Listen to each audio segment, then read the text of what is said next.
ఆ కుంభమేళానికి మీలో ఎంతమంది వెళ్తున్నారనేది ఖచ్చితంగా కామెంట్ చేయండి. అందరూ వెళ్తున్నారు కదా! నేను వెళ్తాననుకోకుండా దాని ప్రత్యేకత ఏంటి? అక్కడ స్నానం చేయడం వల్ల మనకేమైనా యూజెస్ ఉందా? ఇలాంటి విషయాలు తెలుసుకున్న తర్వాతనే వెళ్ళండి. ఈ మహాకుంభమేళా మేమున్న దగ్గర జరుగుతుంది కదా! ఐ మీన్ యూపీలోనే జరుగుతుంది కదా! కానీ అక్కడికి వెళ్ళడం అనేది కొంచెం రిస్క్‌తో కూడుకున్న పని. ఇక్కడ వాళ్ళనైతే నేను అడిగి కొంత ఇన్ఫర్మేషన్ అయితే తెలుసుకున్నాను. మీకు కావాలి అనుకుంటే ఖచ్చితంగా కామెంట్ చేయండి.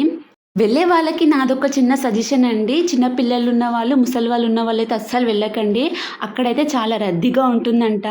అక్కడికి హిమాలయాల నుంచి అఘోరాలు కూడా వచ్చి స్నానాలు చేస్తారంట. ముందుగా వాళ్ళు స్నానాలు చేసిన తర్వాతే నార్మల్ ప్రజలు స్నానాలు చేస్తారంట. ఎందుకు ఏంటి అనేది నేను నెక్స్ట్ వీడియోలో చెప్తాను. ఇక మన విషయానికొస్తే మా ఇంట్లో ఆల్రెడీ ఇడ్లీ ప్యాటర్న్ ఉంది కానీ ఇడ్లీ వద్దంట వీళ్ళకి. దోస కావాలంట. అది కూడా మినపప్పు దోస కానీ పెసలరే ఉన్నాయి. నా వీడియో ఇక్కడి వరకు చూసారంటే ఎంతో కొంత మీకు నచ్చిందనే అనుకుంటున్నా. నచ్చితే మాత్రం చిన్న లైక్ ఇచ్చి ఛానల్ సబ్స్క్రైబ్ చేసుకోండి. బాయ్.